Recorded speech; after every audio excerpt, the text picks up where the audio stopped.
ថ្ងៃទី24 ខែកក្កដាឆ្នាំ2020ទូរស័ព្ទបន្ទាន់របស់ប៉ូលីសកូរ៉េ119ទទួលបានការតេជោពីនារីម្នាក់នារីរូបនោះបានប្រាប់ប៉ូលីសថាស្ត្រីត្រកូលផាងអាយុ60ឆ្នាំជាងបានដួលសន្លប់នៅក្នុងហាងកាហ្វេមួយកន្លែងក្នុងសង្កាត់ថុងអានក្រុងអានយ៉ាងខេត្តខ្យងគីពេលដែលក្រុមសង្គ្រោះបន្ទាន់ទៅដល់ទីតាំងកើតហេតុក៏ប្រទះឃើញថាស្ត្រីត្រកូលផាកលែងមានដង្ហើមហើយជីពចរក៏លែងលោតទៅហើយចុងក្រោយក៏ត្រូវបានប្រកាសថាស្លាប់បន្ទាប់ពីបញ្ជូនដល់មន្ទីរពេទ្យសង្គ្រោះមិនបានសម្រេចជាធម្មតានៅពេលដែលមនុស្សដែលមានវ័យកាន់តែចាស់មុខងាររាងកាយរបស់មនុស្សនឹងធ្លាក់ចុះទៅតាមវ័យដែលងាយនឹងមានជំងឺប្រចាំកាយមួយចំនួនហើយព្រោះតែជំងឺទាំងនោះធ្វើទុកទើបបណ្ដាលឲ្យដួលសន្លប់ភ្លាមរហូតបាត់បង់ជីវិតវាមិនមែនជារឿងចម្លែកកម្រកើតមាននោះទេប៉ុន្តែករណីរបស់ស្ត្រីត្រកូលផាកច្បាស់ណាស់គឺខុសពីធម្មតា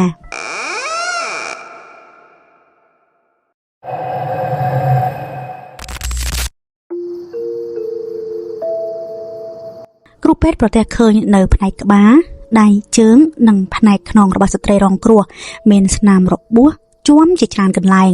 ដែលទាំងនេះគឺជាស្លាកស្នាមដែលបន្សល់ពីការរងការវាយធ្វើបាបរយៈពេលជាយូរមកហើយឃើញបែបនេះប៉ូលីសក៏ប្រញាប់ស្នើសុំឲ្យផ្នែកកសោវិច័យធ្វើការវះកាត់កសោវិច័យសាកសពស្ត្រីរងគ្រោះត្រកូលផាកហើយជាលទ្ធផលក៏បានបង្ហាញថាមូលហេតុដែលនាំឲ្យស្ត្រីរងគ្រោះស្លាប់គឺបណ្ដាលមកពីការរងការវាយប្រហារពីវត្ថុរឹងពេទ្យជំនាញដែលទទួលបន្ទុកវះកាត់កសោវិច័យសាកសពបានលើកឡើងថាជាធម្មតាពេលដែលមនុស្សស្ថិតក្នុងសភាពដេកផ្ងាលើទីរាបស្មើរយៈពេលយូរផ្នែកស្មាសុទ្ធតែអាចកើតមានស្នាមដូចជាត្រាមួយដុំតែផ្នែកស្មារបស់ជនរងគ្រោះបែរជាមានស្លាកស្នាមធំចម្លែកពីធម្មតាហើយនៅក្រោមស្បែកត្រូវបានប្រទះឃើញមានសភាពដូចជាចិញ្ចៀមតែសភាពបែបនេះគឺលេចឡើងក្រោយរងការវាយប្រហារយ៉ាងធ្ងន់ធ្ងរទើបមានក្រៅពីនេះធ្មេញស្បែកក្បាលនិងគុំត្រចៀករបស់ជនរងគ្រោះសុទ្ធតែមានរបួសដែលអាចបញ្ជាក់បានថាជនរងគ្រោះបានរងការវាយប្រហារជាទម្លាប់និងក្នុងរយៈពេលយូរមកហើយដូចនេះអាចសន្និដ្ឋានបានថាការស្លាប់របស់ជនរងគ្រោះអាចរាប់ថាជាករណីបង្ករបួសដោយចេតនាក្រោយទទួលបានលទ្ធផលកសោវិច័យនេះរួចប៉ូលីសក៏ប្រញាប់លូកដៃចូលក្នុងសំណុំក្តីមួយនេះឆ្លងកាត់ការស៊ើបអង្កេតរបស់ប៉ូលីសជំហានដំបូងបានកំណត់មុខសញ្ញាជនល្មើសម្នាក់ដែលត្រូវជាកូនស្រីច្បងរបស់ជនរងគ្រោះមានឈ្មោះថាគឹមហេរ៉ាអាយុ44ឆ្នាំនាងគឺជាថៅកែហាងកាហ្វេដែលជាទីតាំងកើតហេតុទី1នេះតែម្ដងហើយនាងក៏ជាអ្នកដែលបានទៅ119ប្តឹងប៉ូលីសក្នុងថ្ងៃកើតហេតុដូចគ្នាដំបូងឡើយប៉ូលីសមិនបានមានក្តីសង្ស័យអ្វីទៅលើគឹមហេរ៉ានោះទេពីព្រោះនាងគឺជាកូនស្រីបង្កើតរបស់ជនរងគ្រោះប៉ុន្តែកាមេរ៉ាសុវត្ថិភាពក្នុងហាងកាហ្វេបានបង្ហាញថាគឹមហេរ៉ាគឺជាជនបង្កហេតុក្នុងរឿងក្តីមួយនេះនាងបានយកវត្ថុដែលធ្វើពីឈើទៅវាយជនរងគ្រោះហើយក៏បណ្ដាលឲ្យកើតមានគ្រោះអកុសលនេះឡើងមកគឹមហេរ៉ាក៏ត្រូវបានប៉ូលីសចាប់ខ្លួនភ្លាមប៉ុន្តែហាងកាហ្វេរបស់នាងមិនបានបិទទ្វារឈប់ធ្វើអាជីវកម្មនោះទេពីព្រោះនាងនៅមានប្អូនស្រីបង្កើត2នាក់ទៀតនោះគឺគឹមយូរ៉ាអាយុ41ឆ្នាំនិងគឹមសូរ៉ាអាយុ39ឆ្នាំពួកនាងទាំងពីរនៅបន្តបើកហាងកាហ្វេលក់ដូរធម្មតារហូតដល់ក្រោយមកប៉ូលីសចាប់ខ្លួនពួកនាងទាំងពីរទៀតទើបហាងកាហ្វេមួយនេះត្រូវបានបិទជាស្ថាពរតាមពិតក្រោយប៉ូលីសបានត្រួតពិនិត្យមើលរូបភាពក្នុងកាមេរ៉ាសុវត្ថិភាពជាច្រើនទៀតក៏ប្រទះឃើញថាជនល្មើសដែលវាធ្វើបាបជនរងគ្រោះអស់រយៈពេលជាយូរមកហើយនោះមិនមែនមានតែគឹមហេរ៉ាម្នាក់នោះទេប្អូនស្រីទាំងពីររបស់នាងខាងលើក៏ចូលរួមដូចគ្នាប្រសិនបើគឹមហេរ៉ាជាមេខ្លោងនោះប្អូនស្រីរបស់នាងទាំងពីរក៏ត្រូវតែទទួលរងនៅបទចោទប្រកាន់យ៉ាងធ្ងន់ធ្ងរមិនខុសគ្នាឡើយក្នុងនាមជាកូនស្រីតែបែរជាវាធ្វើបាបម្ដាយបង្កើតរហូតចុងក្រោយបណ្ដាលឲ្យរងរបួសធ្ងន់បាត់បង់ជីវិតតាមមូលហេតុអ្វីដែលនាំឲ្យបងប្អូនស្រីទាំង3អាចធ្វើនៅរឿងដែលដេរឆានបែបនេះឡើងមកបានពួកនាងបានបកស្រាយចំពោះសំណួរខាងលើថាការឆ្លងរាលដាលនៃជំងឺ COVID ដែលបានកើតឡើងដោយមិនបានព្រៀងទុកនោះបានជះឥទ្ធិពលដល់ការរកស៊ីរបស់ហាងកាហ្វេពួកនាងជាខ្លាំងដូចនេះពួកនាងសង្ឃឹមថាម្ដាយដែលជាជនរងគ្រោះអាចជួយផ្នែកហិរញ្ញវត្ថុដល់ពួកនាងខ្លះតែក៏ត្រូវបានម្ដាយបដិសេធភ្លាមធ្វើឲ្យពួកនាងមានការខឹងសម្បារចំពោះម្ដាយគុំនៅក្នុងចិត្តបូករួមទាំងបងប្អូនស្រីទាំង3តាំងពីតូចមកតែងតែត្រូវបានឪពុកវាយធ្វើបាបតែម្ដាយមិនដែលជួយការពារពួកនាងទៀតដែលកត្តានេះធ្វើឲ្យពួកនាងមិនពេញចិត្តនឹងម្ដាយជាយូរមកហើយ ទាំងកំហឹងចាស់បូកកំហឹងថ្មីរួមបញ្ចូលគ្នាទើបចាប់ផ្ដើមមានការវាយធ្វើបាបនិងជេរស្ដីទៅលើម្ដាយអស់រយៈពេលជាច្រើនថ្ងៃរហូតក្លាយទៅជារឿងអកុសលនេះប៉ូលីសយល់ថាមូលហេតុនៃការប្រព្រឹត្តបទល្មើសរបស់បងប្អូនស្រីតកូគឹមទាំង3គឺមានគ្រប់គ្រាន់ទើបធ្វើការបញ្ចប់រឿងក្តីនេះយ៉ាងលឿនដោយបញ្ជូនក្តីនេះទៅឲ្យរដ្ឋអាជ្ញាជាអ្នកចាត់ការបន្តប៉ុន្តែនៅពេលដែលរដ្ឋអាជ្ញាធ្វើការស៊ើបអង្កេតបន្ថែមស្រាប់តែប្រទះឃើញរឿងក្តីមួយនេះមិនមែនធម្មតាដូចដែលបានឃើញនោះទេគ្រានោះរដ្ឋអាជ្ញាបានដកហូតយកទូរស័ព្ទដៃរបស់បងប្អូនស្រីតកូគឹមទាំង3ដើម្បីស្វែងរកភស្តុតាងពីក្នុងទូរស័ព្ទហើយក៏ស្វែងរកឃើញនៅសារខ្លីរាប់ពាន់សារពីទូរស័ព្ទទាំងនោះឆ្លងកាត់ការត្រួតពិនិត្យប៉ូលីសប្រទះឃើញមនុស្សម្នាក់មានទំនាក់ទំនងយ៉ាងមមាញឹកជាមួយនឹងគឹមហេរ៉ាបន្ថែមពីនេះមនុស្សអនាមិតម្នាក់នោះបានប្រើប្រាស់នៅពាក្យសម្ដីដូចជាដាក់បញ្ជាឲ្យគឹមហេរ៉ាវាយដំម្ដាយខ្លួនឯងឯគឹមហេរ៉ាធ្វើតាមសម្ដីរបស់គេដោយមិនប្រឆាំងអ្វីទាំងអស់ប៉ូលីសសង្ស័យថានេះទើបអាចជាដើមហេតុពិតប្រាកដដែលនាំឲ្យបងប្អូនស្រីទាំង3សម្លាប់ម្ដាយបញ្ញុប៉ុន្មានអត្តសញ្ញាណរបស់បុគ្គលដែលបញ្ជានៅពីក្រោយខ្នងម្នាក់នេះក៏ត្រូវបានប៉ូលីសរកឃើញនាងគឺជាមិត្តភក្តិជិតស្និទ្ធរយៈពេល30ឆ្នាំរបស់ជនរងគ្រោះនាងមានត្រកូលជីនឬហៅថាស្ត្រីជីនជាមួយគ្នានេះផងដែរស្ត្រីជីនគឺជាប្រពន្ធរបស់ម្ចាស់អគារដែលបងប្អូនស្រីទាំង3ជួបើកហាងកាហ្វេដែលជាកន្លែងកើតហេតុនេះតែម្ដងគ្រួសារស្ត្រីជីននិងគ្រួសារជនរងគ្រោះមានទំនាក់ទំនងជិតស្និទ្ធនឹងគ្នាជាខ្លាំងព្រោះមានការលើកឡើងថាជនរងគ្រោះតែងតែទៅផ្ទះរបស់ស្ត្រីជីនស្ទើរតែរាល់ថ្ងៃដើម្បីជួយមើលក្មេងនិងការងារផ្ទះឲ្យពួកគេទៀតផងដែលមិនខុសអ្វីពីមេផ្ទះឬម៉ែដោះប៉ុន្មាននោះទេដូចនេះប្រសិនបើពួកគេជាមិត្តនឹងគ្នាចុះហេតុអ្វីក៏ស្ត្រីត្រកូលជីននេះបែរជាចាក់រុកឲ្យកូនស្រីទាំង3របស់មិត្តល្អខ្លួនទៅធ្វើបាបមិត្តរបស់ខ្លួនបែបនេះរីឯកូនស្រីទាំង3ហេតុអ្វីក៏ស្ដាប់បង្គាប់អ្នកក្រៅម្នាក់ទៅធ្វើបាបម្ដាយខ្លួនឯងដោយមិនមានការតបប្រឆាំង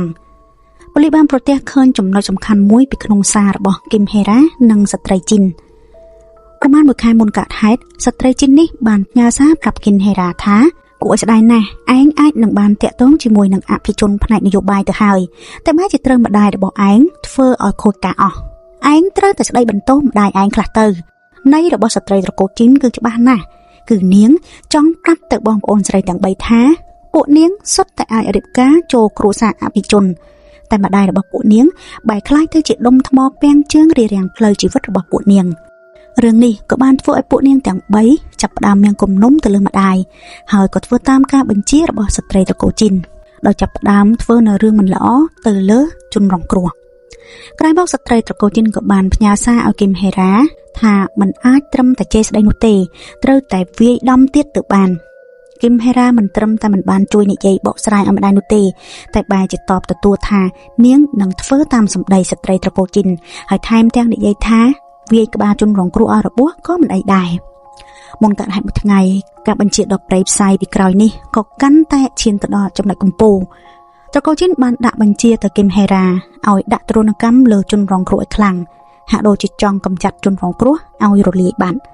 បន្ថែមពីនេះក្នុងថ្ងៃកើតហេតុគឹមហេរ៉ាមុនទេទូរស័ព្ទទៅ119នោះកន្លះម៉ោងនាងនៅតាក់ទងជាមួយស្ត្រីត្រកូលជីនរហូតពេលនោះត្រកូលជីនបានប្រាប់គឹមហេរ៉ាថាមនុស្សនេះមិនអស់សង្ឃឹមនោះទេឲ្យតែឯងមិនរារែកក្តោបក្តាប់ឲ្យជាប់គ្រប់យ៉ាងនឹងត្រឡប់មកវិញនៅថ្ងៃស្អែកអត្ថន័យក្នុងសារមួយនេះមើលទៅដូចជាស្រពេចស្រពិលមិនសូវយល់ហាក់ដូចជាគ្រូអាគមនិយាយទៅកាន់បរិវារដែលមានជំនឿព្រោះតែត្រកូលជីនតែងតែប្រើពាក្យថាមនុស្សនេះ3ពាក្យនេះឡើងមកក្នុងសារដែលនាងតាក់ទងជាមួយគឹមហេរ៉ាតុលាការក្រោយស្វែងយល់ពីករណីនេះរួចក៏យល់ថាស្ត្រីត្រកូលជីនក៏ជាជនល្មើសមួយរូបក្នុងការស្លាប់របស់ជនរងគ្រោះពីព្រោះនាងបានតាំងខ្លួនជាគ្រូអាគមទៅផ្លុំត្រចៀកបងប្អូនស្រីទាំង3ឲ្យទៅវាយប្រហារលើម្ដាយរបស់ពួកនាងប៉ុន្តែស្ត្រីត្រកូលជីននេះបានព្យាយាមបដិសេធចំពោះការលើកឡើងនេះក្នុងសវនាការរីឯបងប្អូនស្រីទាំង3ក៏ព្យាយាមឆ្លើយការពីឲ្យត្រកូលជីនរហូតថាពីដើមដល់ចប់សុទ្ធតែជាបទល្មើសដែលពួកនាងចង់ប្រព្រឹត្តដោយខ្លួនឯងមិនពាក់ព័ន្ធជាមួយស្ត្រីត្រកូលជីននោះទេតែតុលាការនៅថ្ងៃទី15ខែមករាឆ្នាំ2021នៅតែប្រកាសដាក់ទោសស្ត្រីត្រកូលជីនពីបទញុះញង់ឲ្យជាប់គុករយៈពេល2ឆ្នាំ6ខែកូនស្រីច្បងរបស់ជនរងគ្រោះនិងជាជនល្មើសគឹមហេរ៉ាជាមេខ្លោងត្រូវជាប់គុករយៈពេល10ឆ្នាំ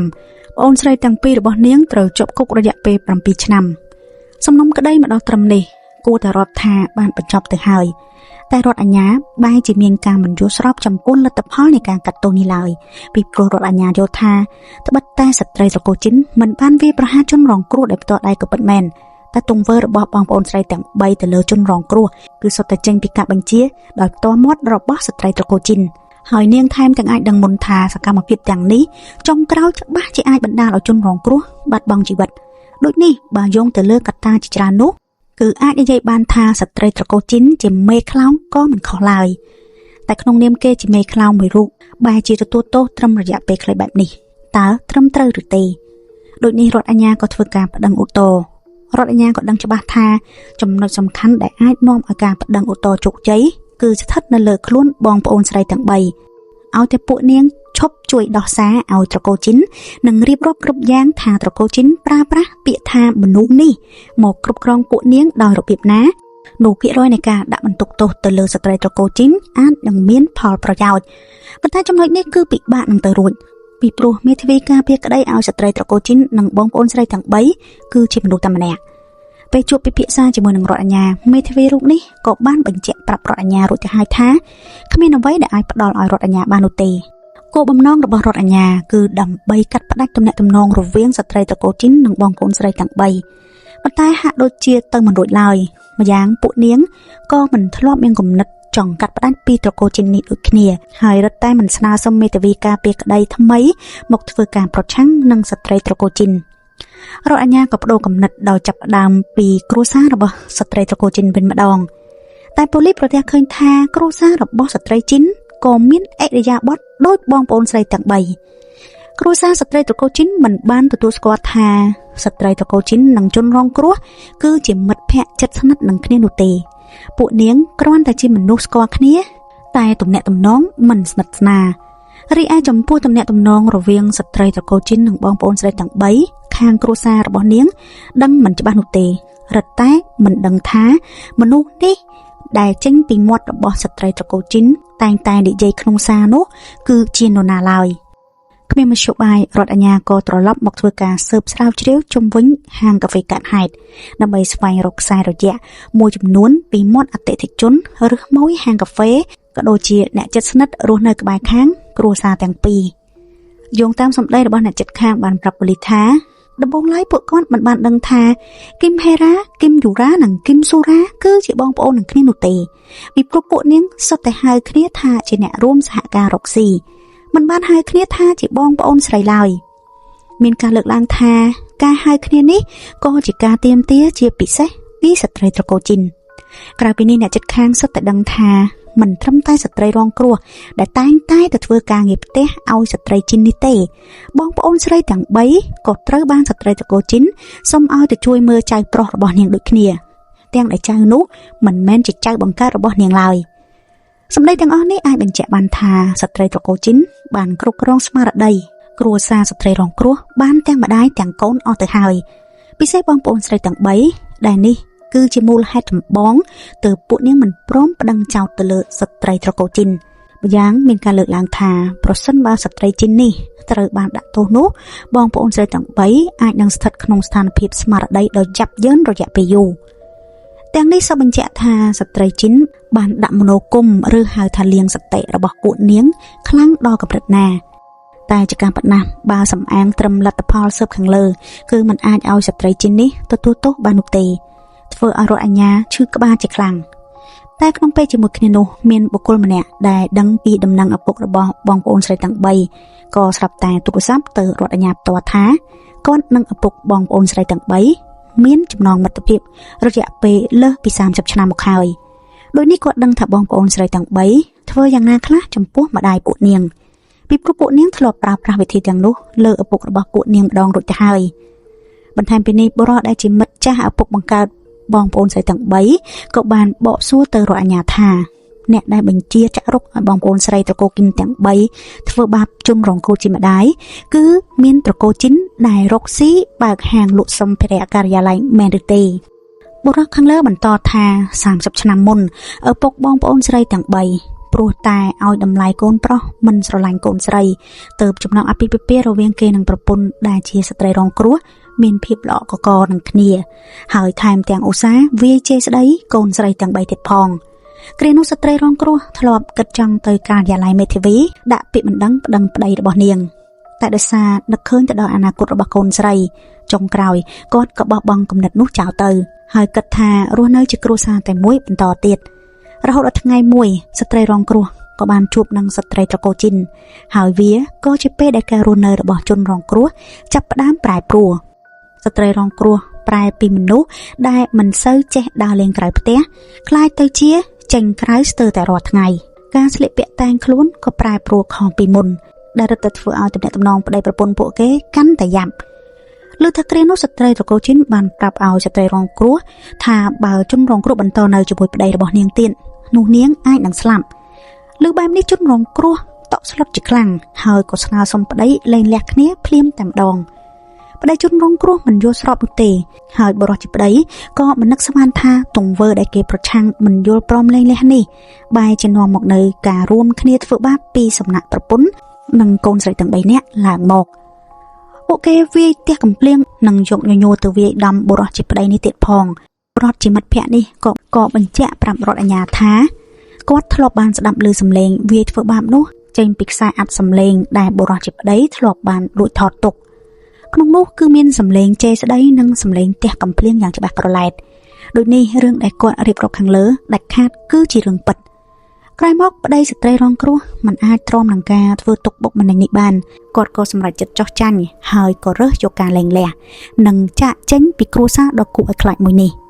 បន្ទាប់មកបុរសជាប្តីក៏ប្រកបរបរបើករថយន្តតាក់ស៊ីចិញ្ចឹមជីវិតតែម្នាក់ឯងហើយនៅពេលដែលជនរងគ្រោះតាក់ទងទៅអតីតប្តីម្ដងបុរសជាប្តីតែងតែអង្វរសុំជនរងគ្រោះកុំឲ្យប្រាប់កូនស្រីទាំង3ពីអាសយដ្ឋានរបស់គាត់ដល់ពួកនាងឲ្យសោះទាំងអស់នេះបានបង្ហាញថាបុរសជាប្តីរងរបួសផ្នែកផ្លូវចិត្តនិងស្មារតីខ្លាំងប៉ុណ្ណាតែការបណ្ដេញបុរសជាប្តីចេញពីផ្ទះនេះគ្រាន់តែជាសម្បកក្រៅប៉ុណ្ណោះធៀបពិតស្ត្រីត្រកូលជីនបានគ្រប់គ្រងស្ត្រីរងគ្រោះនិងបងប្អូនស្រីទាំង3បានបាត់ទៅហើយដែលការគ្រប់គ្រងនេះមិនមែនត្រឹមតែជាផ្នែកស្មារតីនោះទេសូម្បីតែផ្នែកហិរញ្ញវត្ថុរបស់ម្ដាយកូនស្រីទាំង4នាក់នេះក៏ដូចគ្នាឆ្នាំ2019ប្តីរបស់ជនរងគ្រោះបានស្លាប់ដោយសារតែជំងឺមហារីករំពែងកូនស្រីច្បងគឺគឹមហេរ៉ាក៏ទទួលបានមរតកជាអាផាតមិនមួយរបស់ឪពុកនិងប្រាក់សន្សំក្នុងធនាគារចំនួន400លានវ៉ុន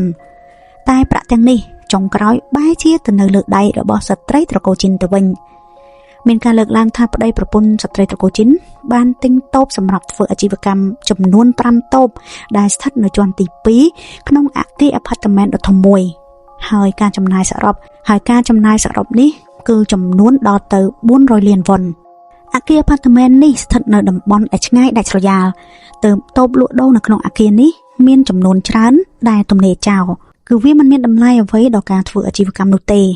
ទោះជាបែបនេះក៏ដោយក៏គឹមហេរ៉ានៅតែយកផ្ទះរបស់នាងទៅតម្កល់បញ្ចាំនៅធនាគារដោយទទួលបានប្រាក់ចំនួន 10,000 លានវ៉ុនហើយនាងក៏បានចំណាយប្រាក់ 8.5 លានវ៉ុនទៅទិញតូបទាំង5របស់ស្ត្រីត្រកូលជីនឡើងមក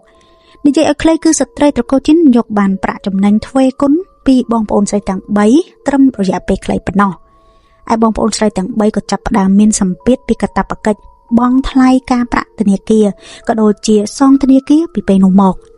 ចំណុចនេះមើលទៅយ៉ាងណាក៏មើលទៅមិនសមហេតុផលទាល់តែសោះតែបងប្អូនស្រីទាំង3បែរជាមិនអាចបដិសេធការស្នើសុំពីស្ត្រីត្រកូលជីនផ្ទុយទៅវិញពួកនាងបែរជានិយាយថាស្ត្រីជីនបានជួយពួកនាងលើផ្នែកហិរញ្ញវត្ថុមិនតិចនោះទេប៉ុន្តែក្រោយរដ្ឋអាជ្ញាធ្វើការស្រាវជ្រាវក៏ប្រទះឃើញថាស្ត្រីត្រកូលជីនមិនធ្លាប់បានជួយបងប្អូនស្រីទាំង3ពាក់ព័ន្ធនឹងប្រាក់កាក់អ្វីឡើយមានតែជួលហាងកាហ្វេឲ្យពួកនាងក្នុងតម្លៃថោកបន្តិចប៉ុណ្ណោះហើយអ្វីដែលរឹតតែហួសចិត្តនោះគឺក្រោយហាងកាហ្វេរបស់ពួកនាងត្រូវបានបិទព្រោះតែពាក់ព័ន្ធនឹងករណីស្លាប់របស់ម្ដាយនោះអាផាតមិនដែលគឹមហេរ៉ាទទួលបានពីមរតកឪពុកស្រាប់តែត្រូវបានផ្ទេរឲ្យទៅឈ្មោះរបស់ស្ត្រីត្រកូលជីននេះថែមទាំងបានបង្ហាញពីលិខិតសិទ្ធិគ្រប់គ្រងដែលមានការទទួលស្គាល់ពីមន្ត្រីពន្ធនាគារដើម្បីបញ្ជាក់ថាដំណើរការផ្ទេរសិទ្ធិរបស់នាងគឺត្រឹមត្រូវតាមច្បាប់នាងក៏បានបកស្រាយថាបងប្អូនស្រីទាំង3លែងមានម្ដាយទៅហើយ រីឯនាងដែលជាមិត្តភក្តិរបស់ជនរងគ្រោះនឹងត្រូវជាម្ដាយរបស់បងប្អូនស្រីទាំង3មានហេតុផលជួយដោះស្រាយរឿងទាំងនេះជំនួសពួកនាងគ្រប់យ៉ាងទាំងអស់ខាងលើបានសបង្ហាញឲ្យឃើញច្បាស់ថាស្មារតីនិងផ្លូវចិត្តរបស់បងប្អូនស្រីទាំង3គឺស្របតាមស្ត្រីត្រកូលជីនទាំងអស់មានអ្នកជំនាញបានលើកឡើងថាស្ត្រីត្រកូលជីនមិនមែនជាគ្រូមន្តអាគមអ្វីនោះទេ